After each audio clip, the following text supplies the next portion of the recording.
নমস্কার বন্ধুরা, রান্নার রংবাড়িতে সকল বন্ধুদের স্বাগত জানিয়ে আজকের রেসিপিটা শুরু করব। তো আজকে দেখতেই পাচ্ছেন আম আর মৌরলা নিয়েছি, তো এই দিয়ে আজকের রেসিপিটা বানাবো। আর এই রেসিপিটা অনেক পুরনো দিনের একটা রেসিপি। তো চলুন আজকের রেসিপিটা বানানো যাক।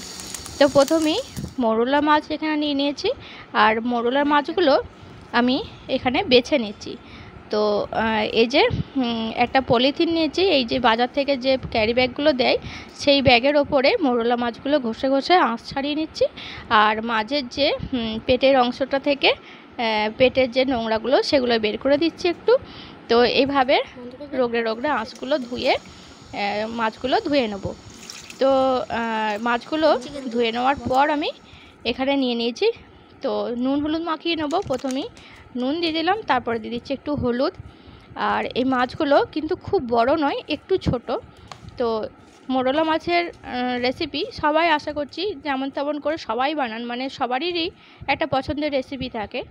আর এই রেসিপিটা আমার কিন্তু খুবই পছন্দের একটা রেসিপি।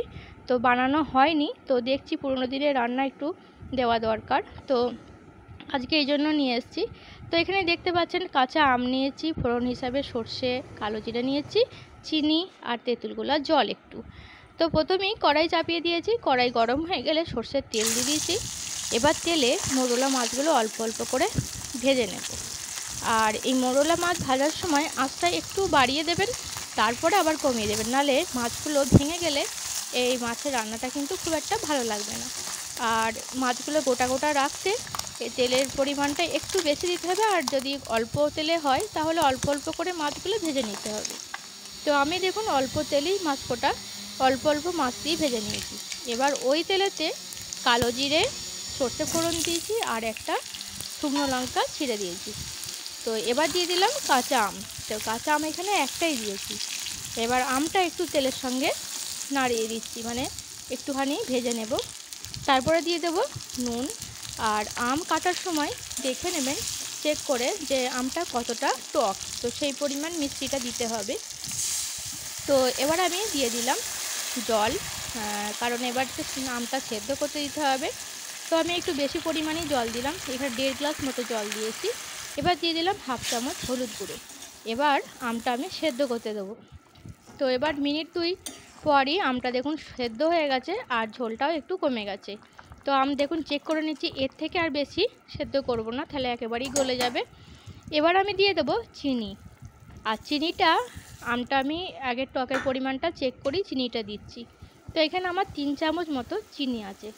তো চিনি দেওয়ার পর আমি এখানে দিয়ে দিলাম তেঁতুল গোলার জল। তো তেঁতুলটা আমি কিন্তু একবারে পুরোপুরি কালো করে গুলিনি, জাস্ট 1 থেকে 2 চামচ মতো জল আমি দিয়ে দিলাম। তারপরে দিয়ে দিচ্ছি মোরলা মাছগুলো, যেগুলো আগে ভেজে রেখেছিলাম।